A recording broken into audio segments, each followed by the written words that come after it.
رزق حلال کے دروازے آج بھی کشادہ ہیں، بہت ہیں، لیکن آج معاشرے کو میں دیکھ رہا ہوں کہ جن کی آج سب سے زیادہ ایکٹیویٹی بڑی ہوئی ہیں مسلمانوں کی. آپ کو معلوم ہے سب سے زیادہ لوٹے کون جاتے ہیں؟ مسلمان لوٹے جاتے ہیں. دنیا کو یہ معلوم ہے کہ یہ ایسے ہیں جو محنت کم کرنا چاہتے ہیں اور کمانا زیادہ چاہتے ہیں. ان سے کام کاج زیادہ نہیں ہوتا مسلمانوں سے، تو ان کو راتوں رات بادشاہ بننے کی فکر ہوتی ہے.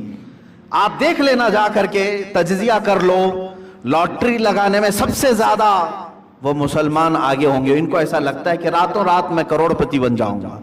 چیٹ فنڈ کمپنیاں جتنی آتی ہیں اس میں مال مسلمانوں کا لگتا ہے.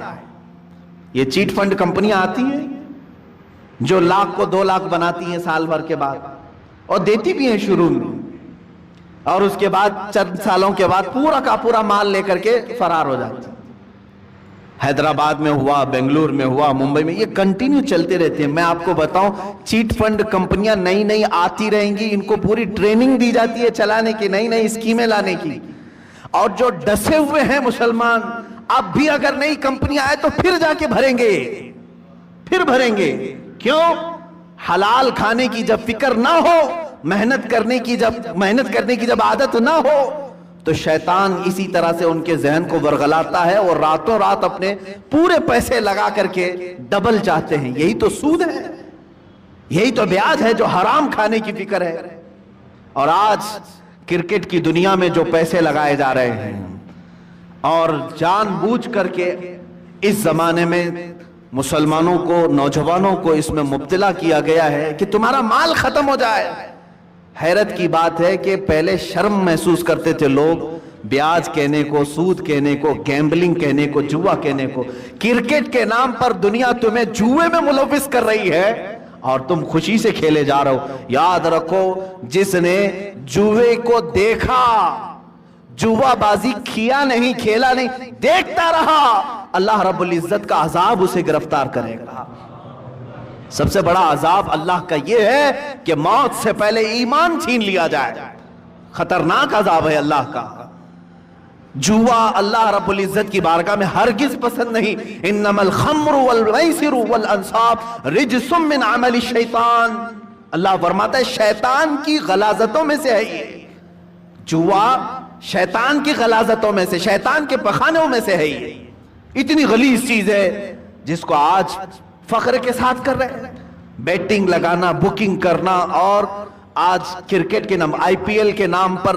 اب یہ دیکھیں، پہلے تو گورنمنٹ میں بھی اس طرح کا جرم سمجھا جاتا تھا نا.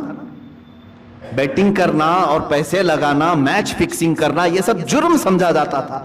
بلکہ آج تو یہ ہے کہ اسی نام پر یہ کھیل چل رہے ہیں، اسی نام پر. مجھے ہمارے ایک بچے نے کہا کہ اب تو ایپ بنا دیا گیا ہے، ایپلیکیشن، کہ کہیں ادھر ادھر ایجنٹوں کو پیسے دینے کی ضرورت نہیں. ایپلیکیشن بن کر کے آیا ہے، اسی میں آپ پیسے ڈال دو اور میچ میں جتنے پیسے لگانا ہے لگاؤ. شروع میں جو لگاتا ہے اسے لگ کر کے بھی آ جاتے ہیں اور یہ خوش ہو جاتا ہے نوجوان. میں نے 500 لگایا تھا، 1000 آ گئے میرے پاس. اللہ کی پناہ میرے عزیزو، تمہارا ایمان غارت ہو جائے گا، ختم ہو جائے گا. یہ میچ فکسنگ کے معاملات، بکنگ، بیٹنگ، یہ پورا کا پورا جوا کھیل رہے ہیں بچے ہمارے. سنو حدیث پاک، میرے آقا صلی اللہ تعالی علیہ وسلم نے فرمایا، جو سود کھایا یا جوا کھیلا، توجہ، جوا کھیلا. میں خالی کرکٹ کی بات نہیں کر رہا ہوں، ہمارے بچے اپنی فٹنس کے لیے بہت سارے کھیل کھیلتے ہیں، میں نے کبھی ان کو نہیں روکا. آپ ورزش کی نیت سے بہت ساری چیزیں، لیکن وہی پیسہ لگا کر کے کھیلا، جوا ہو گیا. جوا ہو گیا، پورا کا پورا جوا ہے، گیمبلنگ ہے. حدیث پاک میں ہے جو جوا کھیل کر کے آیا، سود کا لقمہ کھا کر کے، اگر وہ مسجد میں آ بھی گیا اور وضو کیا، میرے آقا فرماتے ہیں اس نے خنزیر کے خون سے اپنے ہاتھ اور پیروں کو دھویا. اس نے اپنے چہرے کو اور اپنے ہاتھوں کو خنزیر کے، غلیظ جانور کے خون سے رنگا. اس کا کوئی وضو نہیں ہے، اس کی کوئی نماز نہیں ہے. اے مسلمانوں، کیا تم یہ چاہتے ہو کہ تمہاری عبادتیں منہ پر مار دی جائیں؟ بچوں کو آج مجھے بیدار کرنے کی ضرورت ہے، اس لیے میں نے آج گفتگو کی. اے میرے عزیزو، یہ دنیا جو تماشے دکھا رہی ہے، یہ تماشے ہیں. یہ جو دنیا لہو و لعب کی باتیں کر رہی ہے، قرآن نے بہت پہلے فرما دیا، انما الحیات الدنیا لہو و لعب. दुनिया की पूरी जिंदगी खेल कूद है, तमाशा है। चंद दिनों के बाद वीरानी आ जाएगी, चंद दिनों के बाद सन्नाटा है। बाज बुजुर्गों ने फरमाया पूरी दुनिया की मिसाल स्टेडियम की तरह है, खेल की तरह है। प्लेयर्स आ रहे हैं, लोगों के देखने की भीड़ जमा है, आवाजें हो रही हैं। खेल खत्म हुआ, सारी सीटें खाली, प्लेयर भी चले गए, बचा क्या? खाली ग्राउंड। तुम्हारी जिंदगी दुनिया में ऐसी ही है, तुम आए हो हंसी खुशी खेल कूद सब चीजों में अपनी जिंदगी खत्म किए, अचानक मलकुल मौत का पंजा पड़ेगा और फिर जब तुम कब्रिस्तान में ले जाए जाओगे तो सारा का सारा सन्नाटा होगा, कुछ नहीं। अब दुनिया का शोर शराबा कुछ नहीं, वहां फिर सजा देने वाले फरिश्तों की चिंगार सुनाई दे सकती है। अजीजा ने गिरामी वक़ार, हमारा जब अकीदा आखिरत पर है, आखिरत पर, मुझे एक बड़ी अच्छी बात याद आती है। एक बड़े आलिम दीन थे, उनके मुतालिक मैंने पढ़ा। वो ट्रेन में सफर कर रहे थे, सामान कुछ ज्यादा हो गया था और उसकी फीस भरनी थी। जो पेनल्टी होती है या तो फिर उसका गवर्नमेंट को भरना था चार्ज। टीटी जो था उसने कहा मौलाना साहब रख लीजिए, मैं ही हूं सफर पर, अगले स्टेशन तक मैं हूं, मेरे बाद जो टीटी आएगा उसको मैंने कह देना है, मैं बता दूंगा कि मौलवी साहब सफर पर हैं, वो भी आपको कुछ फाइन नहीं लगाएगा और आगे स्टेशन तक आपको छोड़ देगा। मौलाना साहब ने पूछा कि वो कहां तक चलेगा? आप तो अगले स्टेशन तक जाएंगे, मेरे सामान की कोई पूछताछ नहीं होती। दूसरा टीटी आएगा जिसको आप बोलेंगे वो कहां तक जाएगा? कहा ट्रेन जहां तक जाएगी वो टीटी रहेगा। तो उन्होंने कहा नहीं, मुझे और आगे तक जाना है, मुझे और आगे तक जाना है। क्या वो टीटी वहां तक आएगा? कहा कहां तक जाना है? कहा मुझे मैदान महशर तक जाना है, वहां तक जाना है। अगर वो तुम्हारा टीटी वहां पर भी सिफारिश कर देगा और अल्लाह से मेरे इस जुर्म की सजा को कम करवा देगा, मैं खामोश बैठता हूं। तुम मुझसे चोरी करवा रहे हो।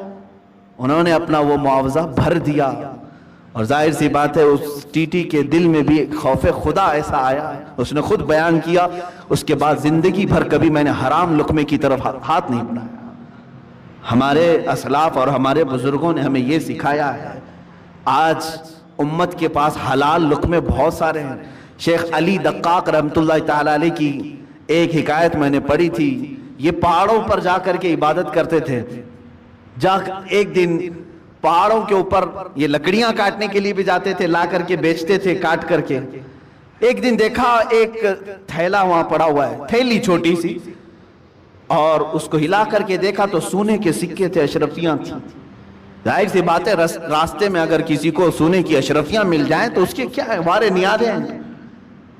और उन्होंने उठाया, कहा कि दिल तो नहीं चाहता कि इसमें से मैं अपने लिए खाऊं, ये लुक्ता है, लुक्ता के अहकाम अलग हैं शरीयत। उन्होंने कहा मैं ये किसी मुस्तहिक को दे दूंगा। ले लिया, दिल में जरा बराबर खराबी नहीं आई।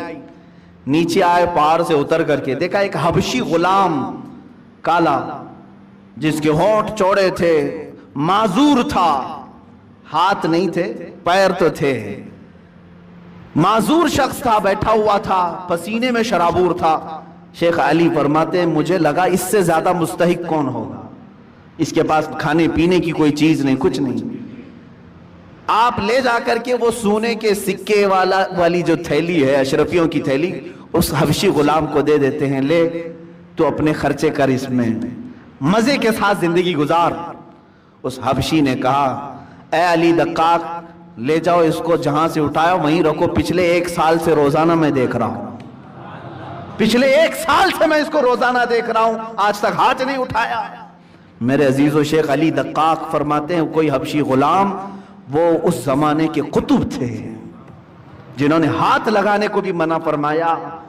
आज हम उन असलाफ की रोशनियों को भूल करके दुनिया जो हमें है ये करिश्मे दिखा रही है उसके पीछे पड़ गए। मोबाइल एप्लीकेशन में अगर तुम्हें पैसे भरने की बात आ गई, सोचा आसानी से भर दूंगा, कोई नहीं देख रहा है, मैं मैच में बैटिंग लगा दूंगा, किसी एजेंट के पास नहीं गया, इसी एप्लीकेशन में भर दिया, 500 कौन देख रहा है, मेरे अकाउंट से कट गए। याद रखो अल्लाह रब्बुल इज्जत अलीम व खबीर है। ला ताखुदहु सिनतुन वला नौम, जिसके पास तुम्हें फैसला देना है उसे तो ऊँघ भी नहीं आती, नींद भी नहीं आती। हमसे बच लोगे आज। दुनिया से बच लोगे।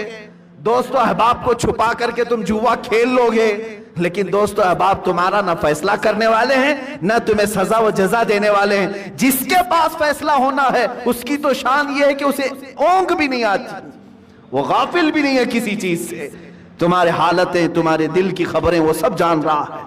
तो याद रखो, जो नौजवान इस आफत और बला में मुलविस हो गए, उनके लिए मैं कहूंगा कि तुम्हारे लिए दर्दनाक अज़ाब